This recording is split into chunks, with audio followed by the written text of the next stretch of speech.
I have witnessed that after proof of torture, political prisoners, persecution, killings, forced disappearances, massive protest, massive exile, I have seen with my eyes and heard with my ears the countries that stand up to defend the regime of Nicolás Maduro.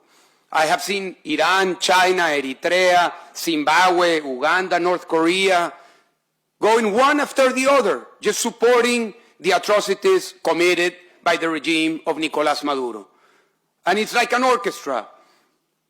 When they come here and reports are presented, they support each other. We need to make the distinction between the people that make the reports, the NGOs, the professionals that go to the ground and risk their lives. Many of them work for the UN. But after they present those reports, unfortunately, nothing happens. Nothing happens. It's like an orchestra that is not heard. We have seen with shock and with joy, in the case of Venezuela, the capture of Nicolás Maduro, the head of a criminal organization that was torturing and subjecting our country of millions of people on January the 3rd. Venezuelans celebrated with joy.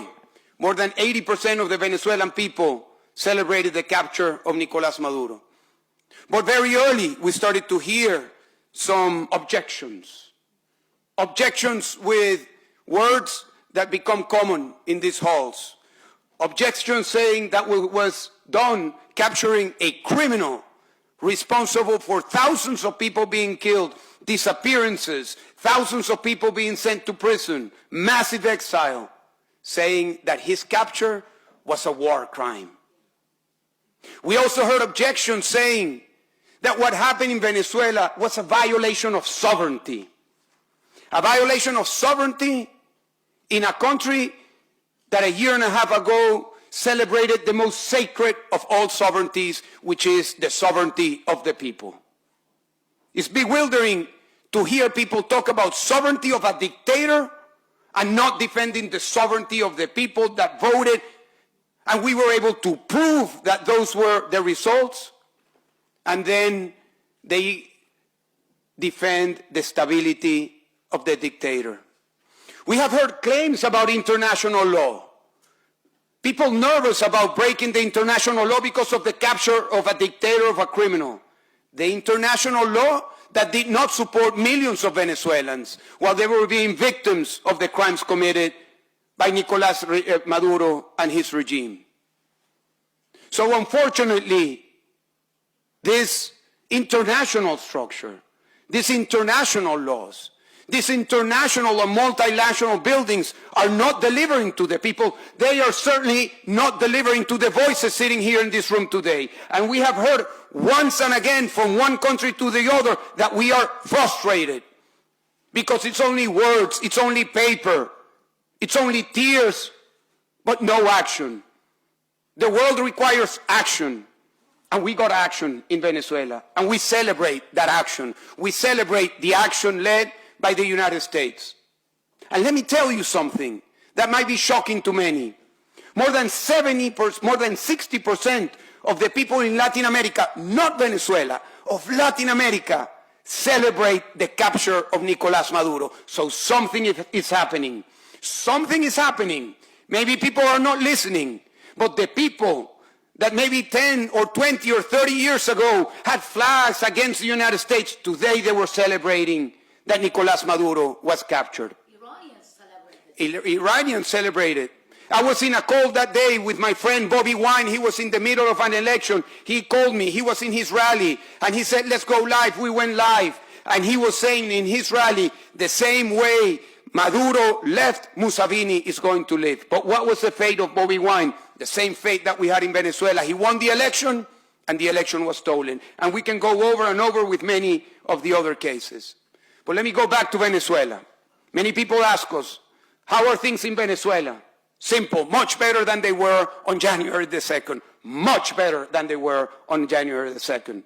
But not where we hope them to be. They are not where we hope them to be. Because for years we have been fighting for an idea that for some it's theoretical. for us is vital. We have been fighting for freedom. And we understand what freedom is, not from theory, not from poetry, not from music.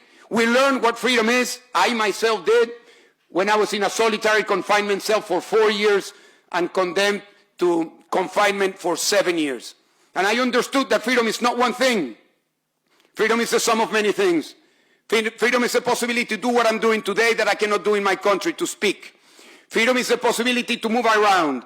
Freedom is the possibility to gather with whomever you want to gather. Freedom is the possibility to wear what you want to wear. In the case of Iran, Afghanistan, if women want to wear the hijab or not to wear it. Freedom is the possibility to believe in whoever you want to believe or not to believe if you don't want to believe. And we just heard that there are hundreds of thousands of prisoners because of their belief.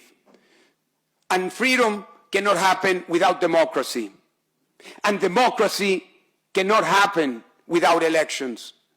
So what we hope for, and what we are fighting for, and what we will deliver to the people of Venezuela, and what is the main responsibility of the Venezuelan leadership led by the legitimate elected president Edmundo González Urrutia, and the legitimate leadership of Maria Corina Machado, is to go to the people through a free and fair elections for the Venezuelan people to make that transition to democracy. That is our hope, that is our dream, that is our commitment, and that will be the good news that we will deliver to all of you. And we will know, and I'll end with this, that when Venezuela transitions to democracy, Cuba will transition to democracy, Nicaragua will transition to democracy, and the impact will be felt in Africa, in Asia, in Eastern Europe, and in the Middle East, because this fight, my dear friends, it's a global fight for freedom. So long live freedom, long live the political activists, the human rights defenders, and the women and the men that believe and give their lives to freedom, human rights, and democracy. Thank you very much.